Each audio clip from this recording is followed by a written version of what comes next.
Hello, এখন ঘড়িতে বাজে হচ্ছে 3:44। আমরা বেরিয়ে পড়েছি এখন রাঁচির উদ্দেশ্যে। তো এটা আমার মোটো ভ্লগিংয়ের ফার্স্ট বলতে পারেন, কারণ আগে খুব একটা মোটো ভ্লগিংয়ের জন্য আমি বানানো হয়নি। তো এটা ফার্স্ট হচ্ছে। এই সমন্বিতা রয়েছে আমার সাথে, এই আমাদের গাড়ির রেডি প্যাকড আপ আমরা এখন পুরো। এবার আমরা বেরিয়ে পড়বো। আমাদের ফার্স্ট হল্ট হচ্ছে আজকে কোলাঘাট এখন। দেন তারপরে ওখান থেকে আমরা নেক্সট স্টপেজের জন্য আমরা বলবো।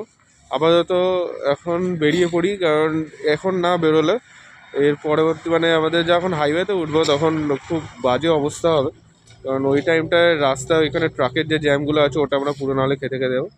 সো এখনের জন্য আমরা এখন বেরোই, দেন আমরা কোলাঘাটে গিয়ে আমরা নেক্সট ডে করবো। তো 3:44 বাজে, এখন না বেরোলে হবে না। তো চলো, বাই।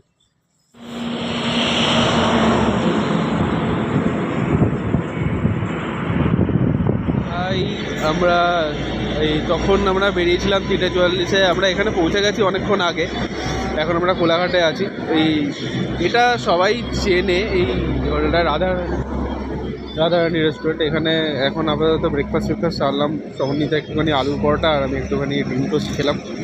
খেয়ে দিয়ে নিয়ে এখন আমরা আবার খড়পুরের রাস্তায় উঠবো এবার।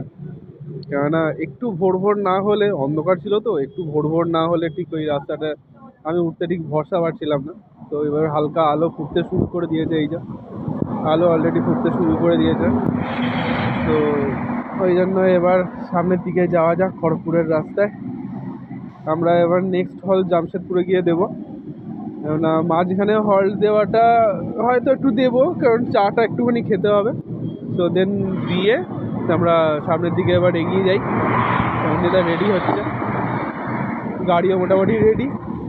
আমরা এবার পরে এবার আমরা হেলমেট পরে বেরোবো। তখন যখন বাড়ি থেকে বেরিয়েছিলাম তখন অতটা পাইনি, অতটা ঠান্ডা বুঝতে পারিনি। যে এবার পেটে খাবার দাবার পড়ার পরে একটুখানি ঠান্ডাটা বেশ মালুম পড়ছে। ঠান্ডাটা আছে এখানে, আমাদের কলকাতায় অত ঠান্ডা নেই, সত্যিই ঠান্ডা নেই, বুঝতে ধোঁয়া বেরোচ্ছে পুরো মুখ দিয়ে। তো চলো এখন আপাতত বাই। এখন আমরা যাই সামনের দিকে, এবার জামশেদপুরে গিয়ে কল দেবো এবার। চলো, এখন বাজে 8টা। আমরা লোধাশুলির জঙ্গল ক্রস করছি এখন। রাস্তাটা অসম্ভব সুন্দর আর দুধারে এরকম জঙ্গল। জাস্ট ওয়েদারটা দারুণ হয়ে রয়েছে, আর সেই সাথে আমাদের রাইডও চলছে। এখনও আমাদের যেতে মোটামুটি 4 ঘন্টা 15 মিনিট সময় লাগাবে ম্যাপে, তাই দেখছি। রাস্তাটাও জাস্ট ওয়াও, আর সাথে ওয়েদারটাও একটু ঠান্ডা বেশি।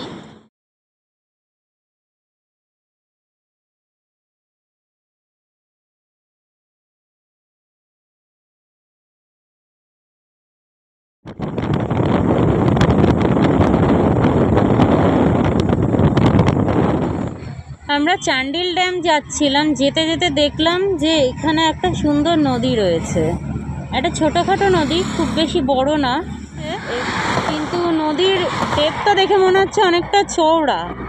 তো এখানে কোনো সাইনবোর্ডও নেই, লেখাও ছিল না যে কোথায় এই নদীটার নাম কি এক্স্যাক্টলি। তো গুগল ম্যাপে ছিল এখানে সুবর্ণরেখা নদী, তাই নেমে একটু ফটো সেশন করলাম। এখন আমরা যাচ্ছি চান্ডিল ড্যাম আর দেওরি টেম্পল।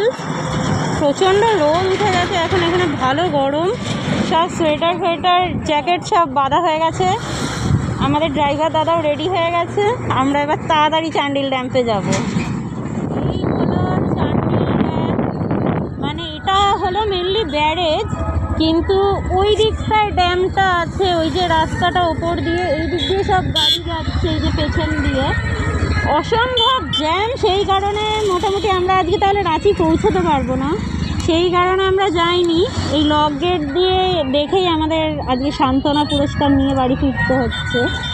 কিছু করার নেই, আমাদের রাঁচি পৌঁছতে হবে। আরও অনেক প্ল্যান আছে।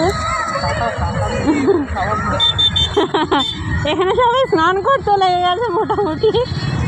আর আমরা এখন তাই বেরিয়ে পড়লাম দেরি না করে। অসম্ভব ভিড় মানুষের, মানে আমাদের কলকাতাতে তো ভিড় হয়ই হয়, এখানেও যে মানে মানুষ যেখানে সেখানে পিকনিক করছে, অসম্ভব ভিড়। মানে ফেস্টিভ্যাল অ্যাকচুয়ালি সবাই ফেস্টিভ মুডে আছে।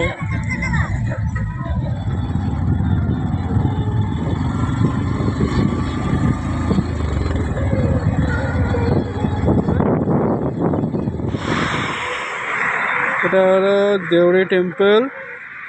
আমরা ঢুকতে পারছি না কারণ আমরা রোডের উপরে দাঁড়িয়ে আছি। তো এখান থেকে আমরা ভিউ নেওয়ার চেষ্টা করছি, কারণ আবার নিচে যেতে গেলে আমাকে এই পুরো রোড থেকে ঘুরে আমাকে ইউটার্ন মেরে তারপরে যেতে হবে, কারণ রোডটা হচ্ছে এই, দেন আমাকে ওখান থেকে সামনে থেকে ইউটার্ন মেরে তারপরে নিচ দিয়ে আমাকে এই মন্দিরে আসতে হবে। এটা অ্যাকচুয়ালি যা দেখে মনে হচ্ছে কৃষ্ণরই মন্দির। তো এখান থেকেই দেখো আমরা চললাম এখন রাজির পথে।